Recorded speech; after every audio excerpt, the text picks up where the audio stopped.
नमस्कार दोस्तों, मेरा नाम है बालचंद्र। ब्रह्मांड सिद्धि एस्ट्रो में आप सभी का स्वागत है।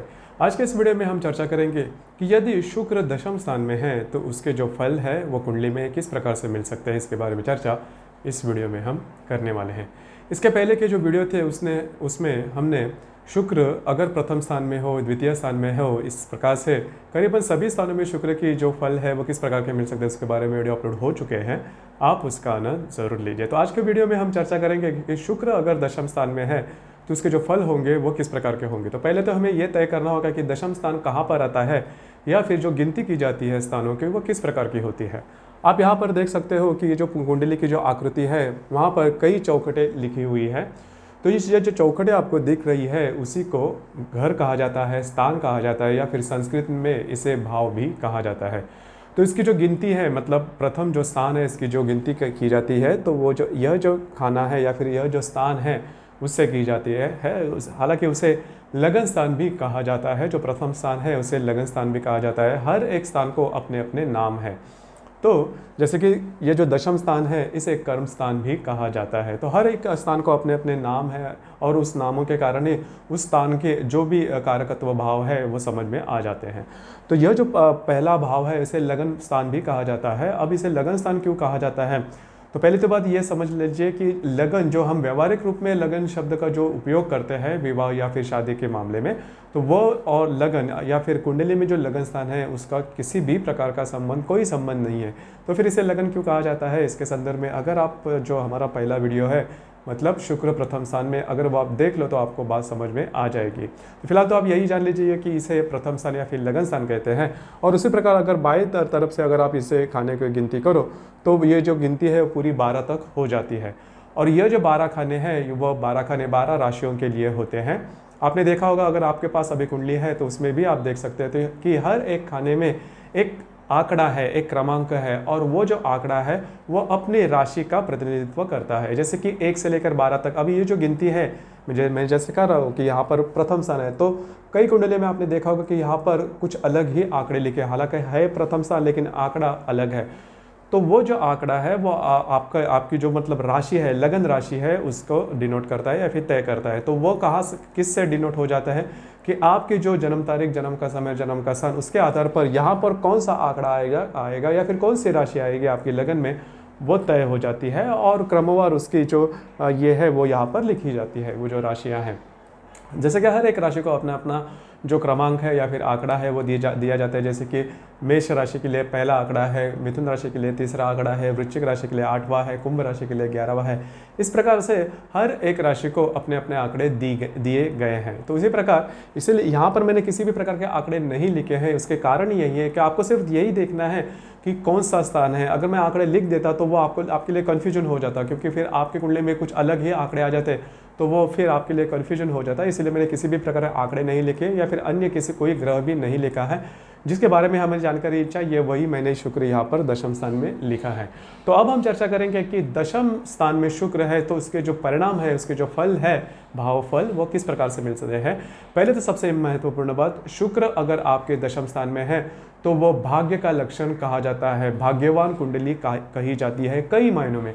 जैसे कि घर की जो सांपत्तिक स्थिति होती है वो काफ़ी अच्छी होती है, धनवान घर में आपका जो जन्म होता है वो हो जाता है। उसी प्रकार उद्योग व्यवसाय, देखिए यह जो स्थान है उससे आपका जो करियर है या फिर उद्योग व्यवसाय जिसके लिए मतलब जिससे आप कुछ कमा सकते हो, कुछ लाभ आपको मिल सकता है, प्रत्यक्ष लाभ आपको मिल सकता है। जैसे कि कई बार हम देखते हैं कि करियर के मामले में जो भी बातें हैं वो यहाँ इस स्थान से देखी जाती है। तो दशम स्थान में अगर शुक्र है तो जो भी उद्योग व्यवसाय करोगे उसमें आपको बहुत अच्छा प्रॉफिट मिल सकता है, बहुत अच्छा मुनाफा हो सकता है। किसी भी प्रकार का अगर आप बिजनेस करते हो तो उसमें किस प्रकार के बिजनेस आ सकते हैं अगर दशम भाव में शुक्र, इसके बारे में भी चर्चा करेंगे।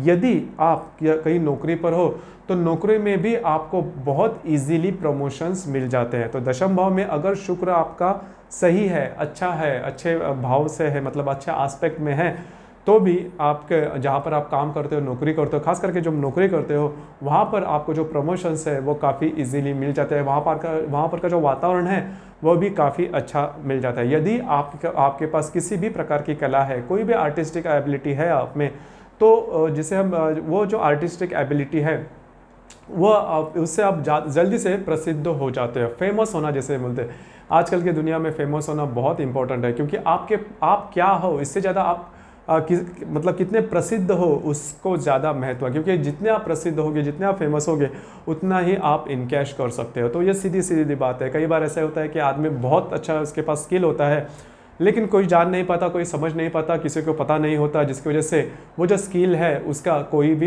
ये नहीं निकलता। लेकिन अगर आपके पास किसी भी प्रकार का स्किल है और आप अगर फेमस हो तो इनकैश जल्द अच्छी तरह से कर पाते हो। तो जैसे मैंने कहा कि दशम भाव में अगर शुक्र है तो फिर आप भाग्यवान हो या फिर बहुत लकी भी हो। और ये जो दशम स्थान है वो ब्रॉडकास्टिंग स्टेशन भी इसे कहा जाता है। मतलब ये जो दशम स्थान है, मतलब आप में जो है वो उसे ब्रॉडकास्ट करता है, या फिर आप में जो भी बात है वो समाज के सामने लाता है। जैसे कि हमने पंचम स्थान में भी देखा कि पंचम स्थान में भी अगर शुक्र है तो भी आप में किसी ना किसी प्रकार की कला हो सकती है या फिर रहती है।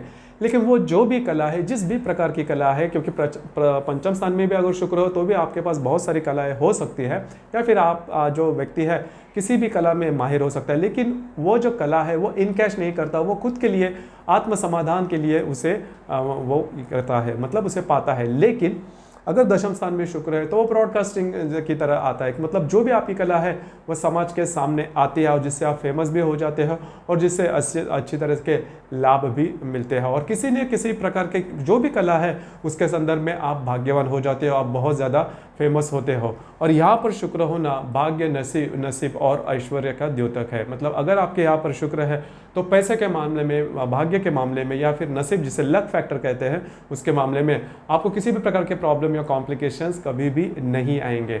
अगर इस भाव में अगर शुक्र है तो आपकी जो वाणी है वो काफ़ी उत्कृष्ट होगी, और अच्छे बोलने के कारण जो भी आप काम करते हो, खास करके अगर आप व्यवसाय करते हो तो वहाँ पर लोगों से आप अच्छी तरह से इंटरेक्ट करते हो, और आपकी जो वाणी है और आपका जो पूरा पर्सनालिटी है, आपकी जो पूरा व्यक्तित्व है, उसी को लेकर आप बहुत ज़्यादा फेमस हो जाते हो। और अच्छी तरह से आपका मतलब आपका जो बिजनेस है वो काफ़ी अच्छे तरीके से आगे भी आता है, जल्दी आप फेमस हो जाते हो, और उत्कृष्ट लाभ भी मिलना, बहुत कम समय में उत्कृष्ट लाभ मिलना शुरू हो जाता है।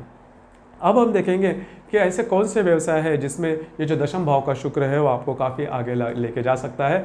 जैसे कि कपड़ा उद्योग है, या फिर खाद्य पदार्थ जैसे होटलिंग है, या फिर अगर आप मेस चलाते हो, होटलिंग करते हो, या फिर आप कुक भी हो सकते हो। कपड़ा का जो मैंने वैसा व्यवसाय का उसमें तैयार कपड़ा है, या फिर आप कपड़ा डायरेक्टली अगर आप बेचते हो, या फिर रेडीमेड है तो भी आप चलते हो, होजियरी जैसे चलता है वो भी आप कर सकते हो। तो उसी प्रकार के कपड़ा जो व्यवसाय है उसमें भी आप आगे बढ़ सकते हो। उसी प्रकार चैन की जो भी सामग्री होती है, जैसे कि आप टीवी बेचते हो या फिर चैन की सामान जो भी है वो अगर आप, क्योंकि शुक्र जो है अधिभौतिक सुख का कारक माना जाता है। तो अभी तक हमने जो भी देखा, आपने देखा होगा कि जो शुक्र है वो अधिभौतिक सुख का कारक किया जाता है। अधिभौतिक सुख के संदर्भ में जो भी व्यवसाय है उसमें आप आगे आ सकते हैं। जैसे मैंने कहा आगे कपड़ा है, खाद्य व्यवसाय है, उसी प्रकार डेकोरेशन के जो भी व्यवसाय होते हैं तो उसमें भी आप आगे आ सकते हैं। क्योंकि गिफ्ट आर्टिकल के जो व्यवसाय होते हैं उसमें काफ़ी आगे आ सकते हैं। या फिर ब्यूटिशियन, ब्यूटी पार्लर, या फिर ब्यूटी से रिलेटेड, फैशन से रिलेटेड, सौंदर्य प्रसाधन से रिलेटेड जो भी बातें हैं, जो भी व्यवसाय, देखिए ये जो व्यवसाय होते हैं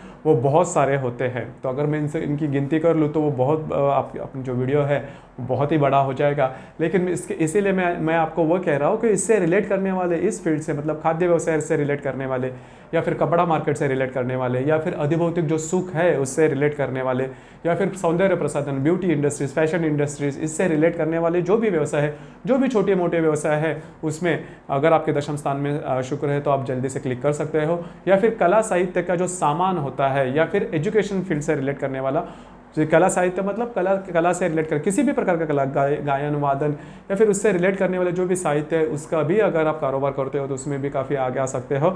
उसी प्रकार सोने चांदी का भी अगर व्यवसाय करते हो, कारोबार करते हो तो काफ़ी अच्छा वो कारोबार हो सकता है, उसमें काफ़ी अच्छा आपका करियर बन सकता है। उसी प्रकार शुक्र और चंद्रमा आपके दशम भाव में है तो यह भाग्यवान योग कहा जाता है। मतलब फिर उनके लिए करियर में सेटल होना ये बात बहुत ईजी हो जाती है, और ईजीली हो जाती है। और सबसे इम्पोर्टेंट बात, शुक्र की जो सबसे इम्पोर्टेंट बात क्या होती है कि यहाँ पर अगर शुक्र है तो आप जल्दी से अपने लाइफ में सेटल हो जाते हो, आपको बहुत दौड़ धूप करनी नहीं पड़ती। जैसे कि यहाँ पर अगर शनि है तो भी आप सेटल हो जाते हो, लेकिन अगर शनि हो तो शनि के बारे में मैं कहूँगा, जो भी वीडियो शनि के बारे में होंगे उसमें मैं डिटेल में बताऊँगा भी। लेकिन अगर यहाँ पर अगर शनि है तो आप सेटल हो जाते हो, काफ़ी अच्छी तरीके से सेटल हो जाते हो, लेकिन लेट हो जाते हो। देखिए जो भी बातें हैं वो जो अगर आपके उम्र में, सही उम्र में अगर हो जाए, जैसे कि शादी है, अगर अगर आपकी शादी 22 से लेकर 28-29 साल में हो जाए तो वो मज़ा अलग है, लेकिन 30-35 के बाद हो जाए तो उसका मज़ा किरकिरा हो जाता है। तो वही बात होती है कि सेटल अगर आप लाइफ में जल्दी हो जाओ तो बाकी की जो भी बातें हैं आपके लाइफ से रिलेटेड वो काफ़ी सहज हो जाती है, और किसी भी स्ट्रेस या टेंशन नहीं आती है, खास करके पुरुषों के मामले में। तो शुक्र और चंद्रमा आपके दशम भाव में है तो भाग्यवान योग बन जाता है। पैसे के मामले में किसी भी प्रकार की प्रॉब्लम नहीं आता और जल्दी से आप सेटल हो जाते हो।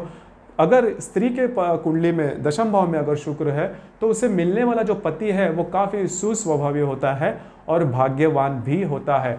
और आप ये भी देख सकते हो कि उनकी शादी होने के बाद, मतलब अगर किसी भी लड़की की या फिर स्त्री के दशम भाव में अगर शुक्र है तो शादी होने के बाद उसकी जो मतलब जो फाइनेंशियल स्टेटस होगी उसकी वो काफ़ी आगे बढ़ेगी, काफ़ी अच्छे तरीके से आगे बढ़ेगी। तो यहाँ पर अगर दशम भाव में शुक्र है किसी भी स्त्री के कुंडली में तो शादी के बाद का जो समय है फाइनेंशियली वो बहुत ही अच्छा हो जाता है। उसी प्रकार शुक्र और गुरु भी है अगर इस स्थान में तो भी वो अत्यंत भाग्यवान योग कहा जाता है, उसमें भी आप अच्छी तरीके से सेटल हो जाते हो और मेंटली और जैसे हम साइकोलॉजिकली बहुत स्ट्रांग हो जाती है आपकी जो कुंडली है, और इंटेलेक्चुअली बौद्धिक स्तर पर भी ये जो कुंडली है वो काफ़ी अच्छी हो जाती है। अगर शुक्र नेपचून दशम भाव में है, अगर शुक्र के साथ नेपचून है तो जो कला गुण होते हैं आप में उससे बहुत ही जल्दी प्रसिद्धि मिलती है, और आप में जो भी कला गुण होंगे वो दुनिया से बहुत आगे रहेंगे, बहुत ही ज़्यादा। मतलब अगर यहाँ पर शुक्र नेपचून की युति है या फिर अच्छे भाव में है, भाव में तो ये तो अच्छा है, लेकिन अगर